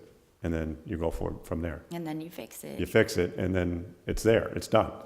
And so you're not getting these reports saying, oh, this is a significant deficiency, this is a significant deficiency.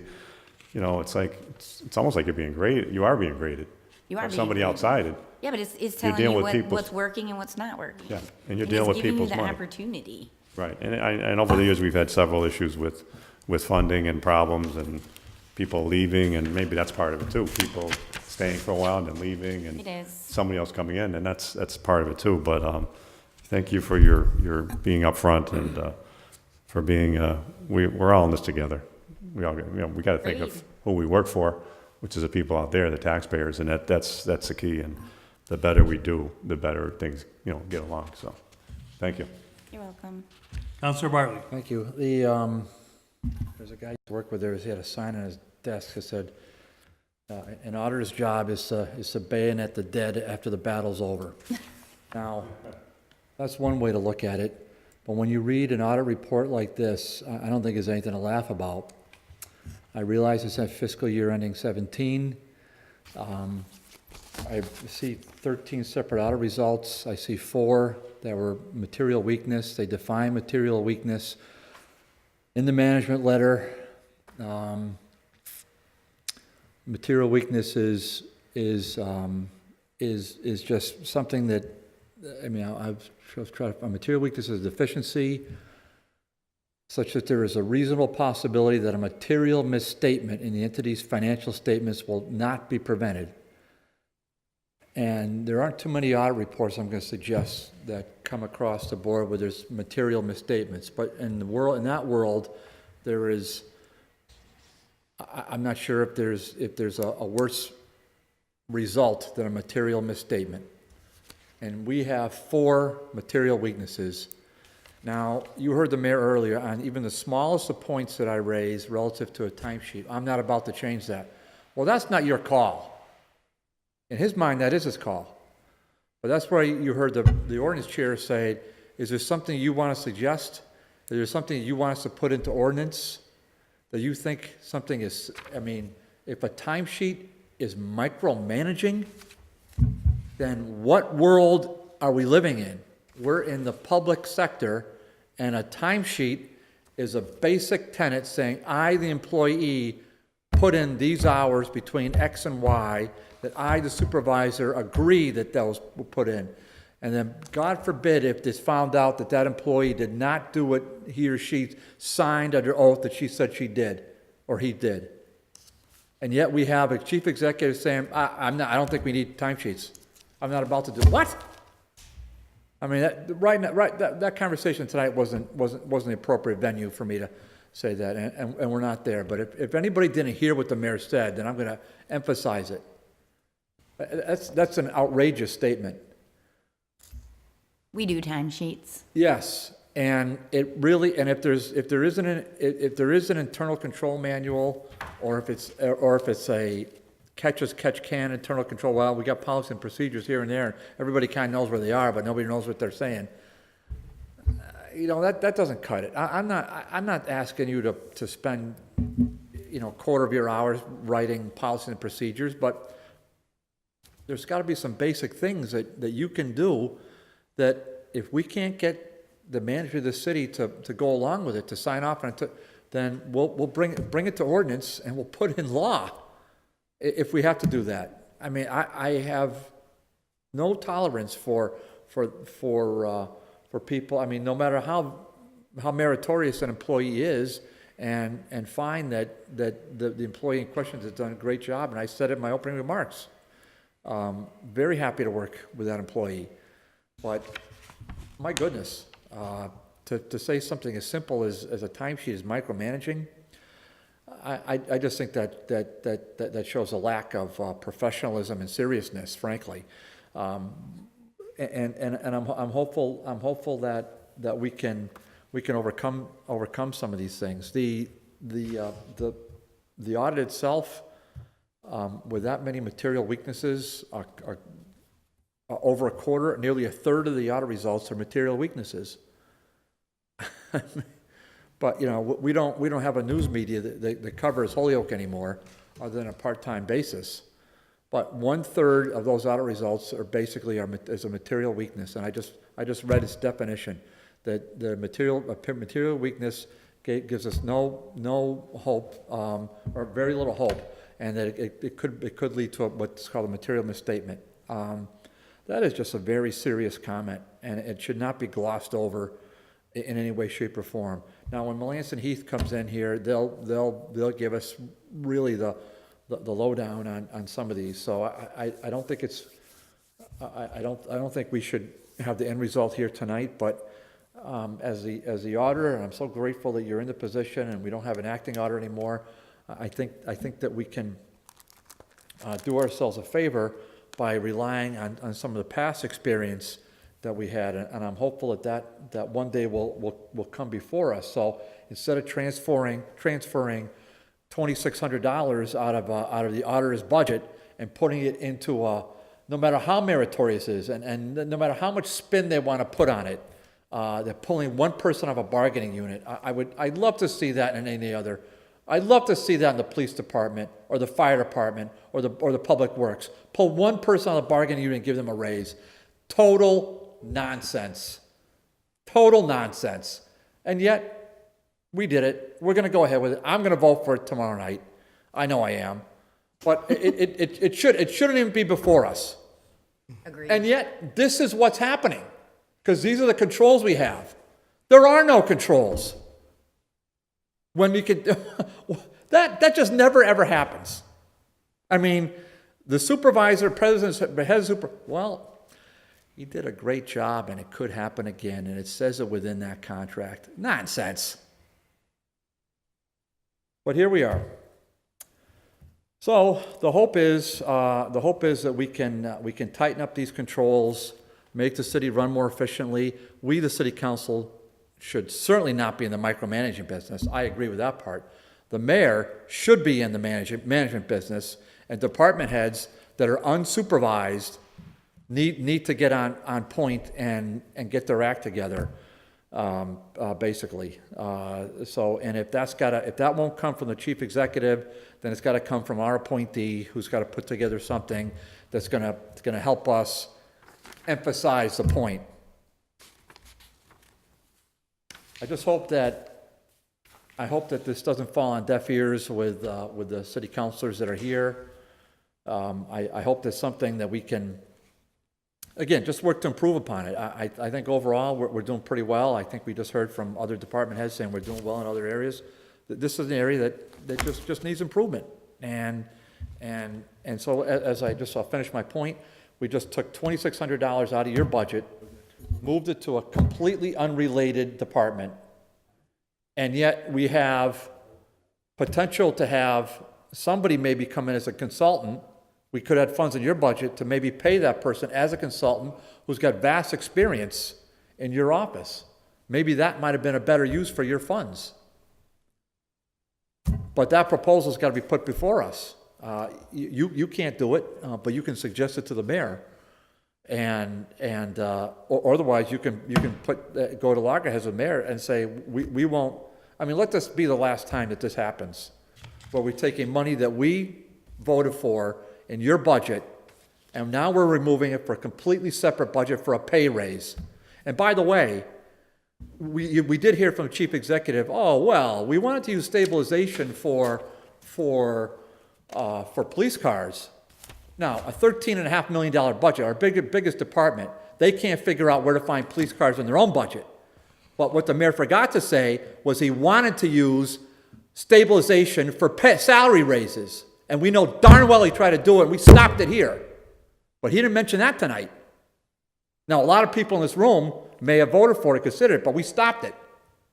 But that was brought before us on a pay raise coming out of stabilization. What a black eye that would have been. But you didn't hear that mentioned by him. But that is a historical fact within the last year. So let's just kind of keep our heads together and rationally think this out going forward and have a better plan. And a plan really starts with you, putting together our policies. And if you need help, I'll help you. I know every counselor here will help you and support you going forward. We don't want to lose you. We want to help you in any way that we can. I said it on the mic that night when we voted for you. Any way that we can help you, we want to help you. But it's not, I mean, just because somebody mentions it, and this is your first swing through, I get it. It's not easy. You're a month on the job. Here comes the mayor. Well, can we take $2,600 out of your budget? You know, if I'm in your shoes, what am I going to say? No? I mean, you're probably going to say, I would probably say yes. But let this be the last time that happens. And that let's use your budget for wiser things, such as you suggested to me before, and I'm sure you suggested to other counselors. Thank you. I have something to add to that, because you said let's not let that happen again. They have a pay raise they're going to be using out of my budget as well. So I just want to put that forward. It's actually the whole union. It's everybody gets 1% raise. But I have the money in mind. So, and I know I'm not going to fill that position. It's only like $12,000. But I just want to tell you that now, so that you're aware of it. Because I have to support that, because we've made a commitment and signed a legal document with a union saying we are going to do this. So if we don't have money somewhere else, I want to support that.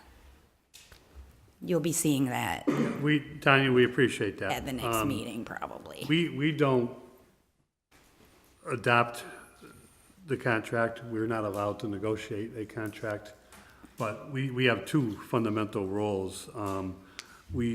All contracts are subject to the appropriation, which is the final say of the city council, which it's not just the appropriation, but also where the money is coming from sometimes.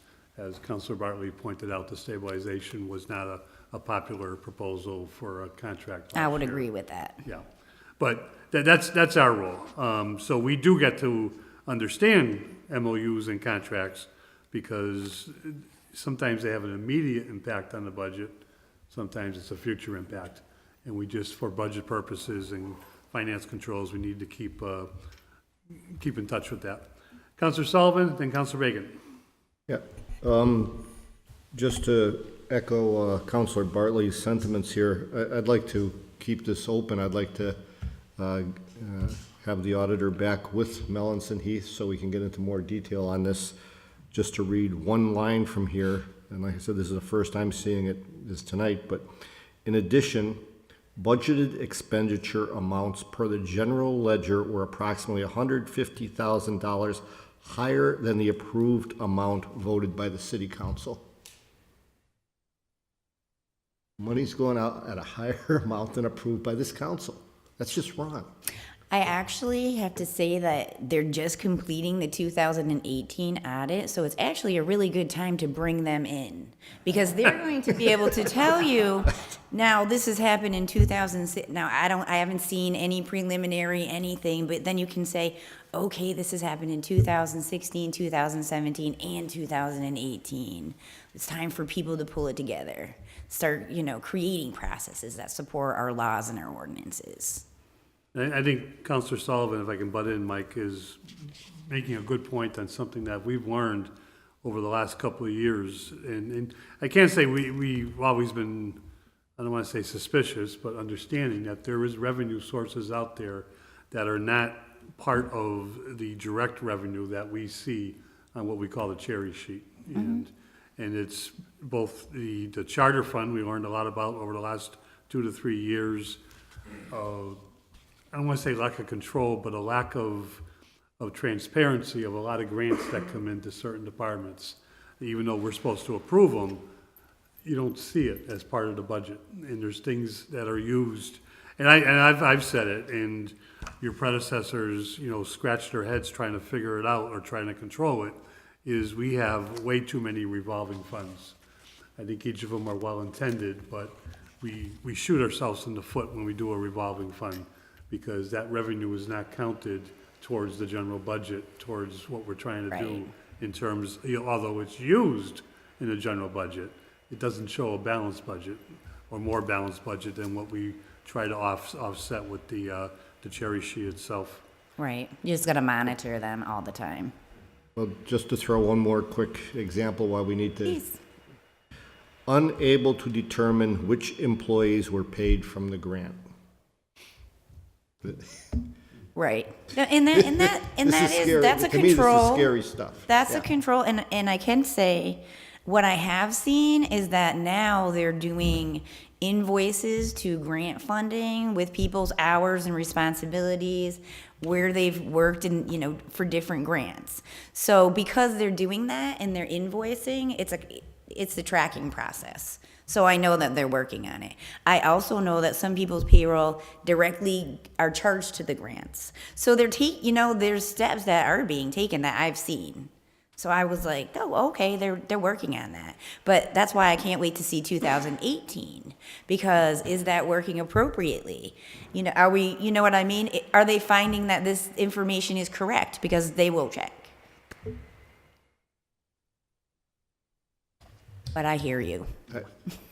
I agree, and this says current year issues. These aren't current year issues. They These are- just completed their audit like not that many months ago. Right. So the reality of it is we'll be able to see that. I like audits because it shows you what you're doing. You know, and you can monitor it. So I'm in a good spot because they just had 2 audits in a very short amount of time, which means that I can see what they've fixed and what they have not. And I can use that. I mean, as leverage, like, come on, let's fix this. The reason, Tanya, you're getting 2 audits in a short period of time is the city was way behind for this audit. Way behind for providing certain important information. Well, it's corrected, David, we hope. Councilor Bacon? You all set? For you. So I'm gonna make a comment, I haven't known you for very long, but I'm gonna make an educated guess that you're very happy your name is not associated with this audit or the one that will be coming out shortly. And I'm gonna guess that in your history, you've probably hardly ever had an audit that had a material weakness. Would that be an accurate guess on my part? We actually, when working for the federal the government, they would charge you a liquidity charge for that, and your contractor would lose part of their fee. So no, hardly ever, because you had to stay on top of it. And coming out of the health business, I mean, we had it as a point of pride, you know, that when you had your audit at the end of the year with all your Medicare and all the other reconciliations, that you didn't have material weaknesses. This is a bad report. The report before it was bad. I have no reason to expect that the 2018 one will look any better. And I'm gonna make a little segue on this because the cash management really concerns me. And we're supposed to have a meeting on our tax rate tomorrow night. Yeah. But as far as we know, we don't even have our free cash certified yet.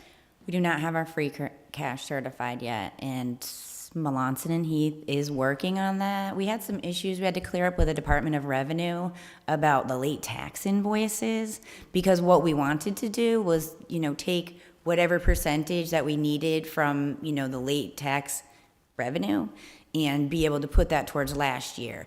And I think it was like 2% that we normally would have collected. we didn't collect, and they said that we could go ahead and we could count that. I mean, not, obviously not all of it, because it also affects next year's free cash. Can you count it once? Right, yeah, absolutely. I know that she's working hard, and she's also, while reconciling our other accounts, that's also like showing mistakes that actually affected the free cash. So the fact that we haven't filed it yet is in our favor, because they have been finding errors. And I know, I was trying to get a date for you today, but I didn't hear back from her, so. All right, but just so you know, this is the exact kind of thing that led to the late tax bills last year. Because you needed to set the tax rate, I understand. And we didn't have the budget balanced, and they were trying to balance the budget out of the stabilization fund, which did not meet the test of the use of the fund. So, I understand. And retirement fund. we're just trying to avoid a rerun here. I'm sure you are. I don't want to be a part of that either. So do you feel cautiously optimistic? I mean, we're supposed to be meeting at 5:30. I do feel optimistic, because I know that they had set forth, some figures, but they were just working on it. So I can't give you a figure at the moment. I can't give you a deadline. No, because you have to wait until the final document comes from Melanson and Heath. So, but we've been corresponding, we've been meeting since I've come on board, since the day I was on board. So I know that they're working adamantly on getting that done. But would it be a fair assumption on my part that assuming this new audit looks similar to this one, that those would be your priorities? And it ties right back to your earlier comments relative to the policies and procedures. Mm-hmm. And I do commend you for coming in with the first attitude of teamwork and making sure everybody understands the way it should be. But the folks have all been in their positions for more than a year or two at this point. They're not just in the door. They've had time to learn, get certified, et cetera, et cetera. So, yes, we need to know people have a knowledge base, but the accountability has to be there. And we're counting on you for that, because you are in the independent position, the most independent position. And it is pressure, but it's also, you're your own person. You're protected in a sense too, to look out for the interests of the taxpayers. We're here as the stewards of the voters and the citizens, and you're kind of the firewall. That's how I look at it. Thank you. But I seriously think you have a great skill set for it, and Thank I you. hope you find it a worthy challenge. And to echo Councilor Bartley, we're here to support you to the extent we can, and of course, we all come in from our different perspectives, Mm-hmm. and we hopefully will try to work together to appreciate everybody's and come to a better place than we're at right now. I appreciate your support. Thank you. Counselor Sullivan? Yeah, so am I hearing that we will more than likely not have an answer by 5:30 tomorrow night from the state or Melanson and Heath? I can't say for sure, because I reached out today just to get a timeline, and I didn't hear back, so I can't make a guarantee. It's unlikely we're going to have it. I don't think you'll be able to set the tax rate, because they still have to certify the free cash. And it has to be certified, I think, before you can do that, if But my understanding is. Tomorrow night is about values. Usually it goes hand in hand. Okay, Because we can't take the vote on a tax rate, as Tanya said, until we have the correct budget and balance. And we can, though, and actually, we're not doing it, the assessors are having their public hearing, announcing the values and opening up the floor to, discussion. So it's, I think, considering the time of the year, it makes sense to at least have their hearing. They did the same thing last year, but we all know we're gonna be waiting for the free cash and for some transfers to come into us. I promise you, if I hear anything, I will share that information. Tanya, a number of department heads over the last 2 or 3 weeks, and before that, shortly after you were appointed, asked me what to expect from the city's new auditor. And I said, you're going to be pleasantly surprised to find someone who's not just qualified and experienced, but competent, efficient, a hard worker. And you hopefully will be pleasantly surprised if I could sum it all up to tell you, there's a new sheriff in town. Welcome aboard. Thank you. I appreciate that. Is there anything else? We got a couple suggestions. I think we want to bring in Melanson and Heath. It doesn't sound like waiting for the next one to complete would make sense. I think they have enough knowledge. I mean, they're at the tail end of it. So, I mean, I think they could speak, both the last year and this year. That might not be a bad suggestion, because it might be a good comparison I think it with is. spring for next coming one. Does that make sense? I was gonna say put it on the next budget, but our next agenda. Our next agenda, as we all know, is next Wednesday with the middle school. Cinder will be here, as I said earlier, and a lot of people will be here to discuss that. I think it's a healthy agenda to begin with. Yeah. Although, well, I think we'd be asking too much of Cinder. We'd have to pay her to look at this. So why don't we if there's no other discussion, make a motion to table, and we will bring in Melanson and Heath, and maybe we can time it with the next management letter, Motion not to- wait too long. Motion to table item number 2 to communication from Melanson and Heath. All Second. those in favor? Aye. Any opposed? So moved. We have a couple left, and no one else to talk to. But I think Tanya might answer a couple of questions, and I do have a communication from the law department and a discussion with actually, it's gonna be real quick, Tanya, if you can just hang on, yeah. I won't be done this. A motion to take off the table, both items for discussion. Motion to take up items number 7 and 8 for discussion. All those in favor? Aye. Any opposed? 7 this is a transfer request from the law department, pay city solicitor $22,500 to pay assistant solicitor $22,500. All these have been initialed by the mayor and by the auditor. The department head signed off on this one, meaning that the funds are available, and the request on this one is, Tanya, are you familiar with this? I'm not familiar with 7, but I am with 8. Okay, because I'm reading Paul Fair's request, and obviously I could not talk to Paul, and Crystal and I touched base on the next item, but not really on this item. His salary was being paid for as a city solicitor from the assistant city solicitor line item for part or some of fiscal year 19 this year. July 2nd, it says here, 2018. Then, this is the part I don't understand or I can't read. I think there was, after July 2nd, there was a switch on October 26th, and he's looking to transfer the money. They're looking to transfer the money from one line item into another line item. I can't answer any questions, but that's what's in front of us. Chair will entertain anything. Is this something that, it's going from his? Well, we will have Crystal at the meeting, Right. and we could ask her questions, and if we don't get answers, or I'll give her the heads up, we could, We put take it it. back in committee. Or, make sense?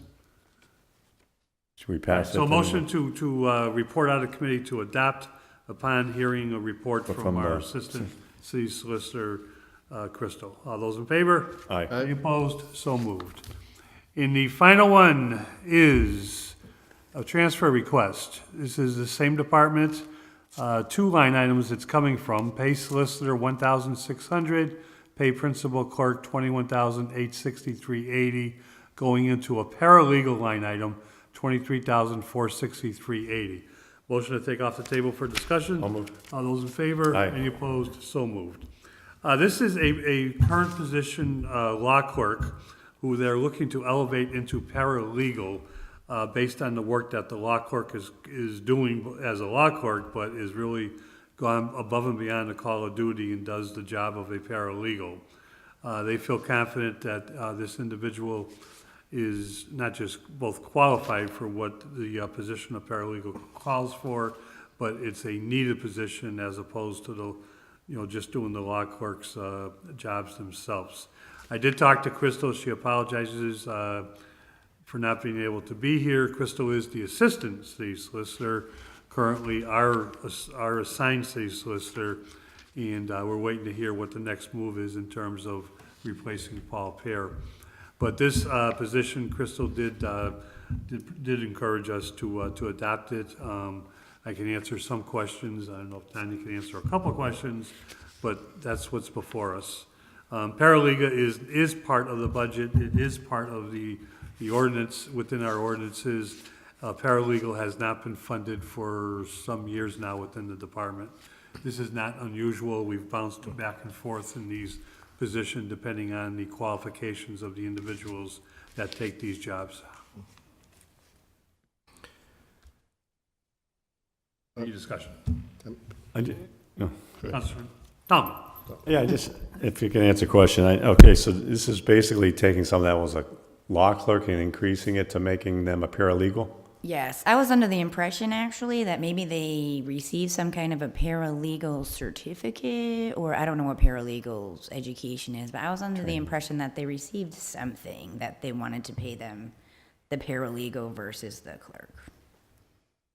Yeah, my concern is just what's gonna happen down the road, and this will probably pay for this fiscal year, but what happens next year? So there won't be a clerk in there, or the person will be considered a The paralegal? position is not being eliminated, but it's not funded. Not funded right now. And if it were to be suggested to be funded, we would have a say after listening to an argument of whether or not we wanted to fund it.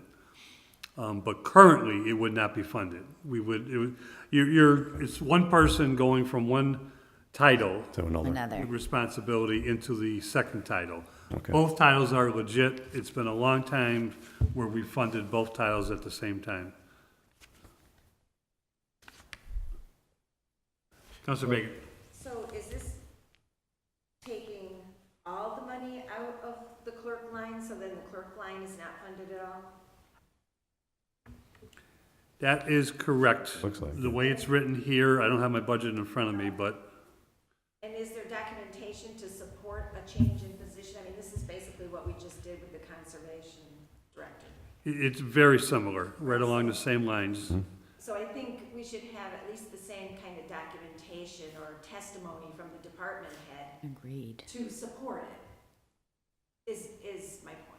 I agree. The words I was just saying tonight were not mine, they were Crystal's, who is the closest we have to a department head at this moment.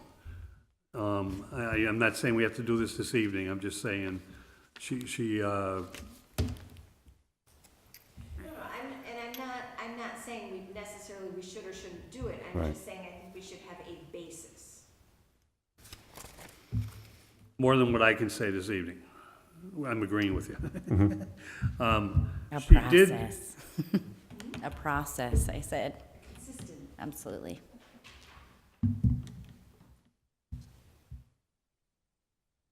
I'm sorry, she did, and when you read your emails on your iPhone, between work and here, I cannot print my iPhone emails. But she did, and I kind of summed up, I'm just seeing if there's anything else there.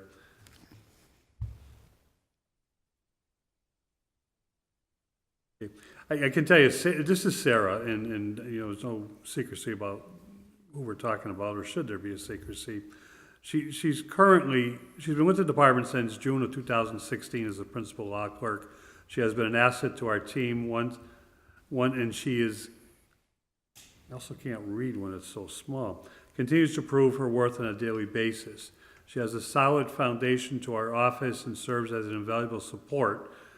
She drafts legal documents. This is where she talks about what she does. That is not, I believe, part of the clerk position. But she drafts the actual legal documents, maintains tort collection claims, supports every attorney in the office without hesitation at the time the legal department wishes to promote her into the position of paralegal rather than principal clerk, as it better categorizes the work that she does in the office. That's the extent of the email. I understand what you're asking, and I have no problem. Yeah, I think we need a little more to support a different way. I think this one we probably should table I don't think we can try to do it at the full city council meeting, but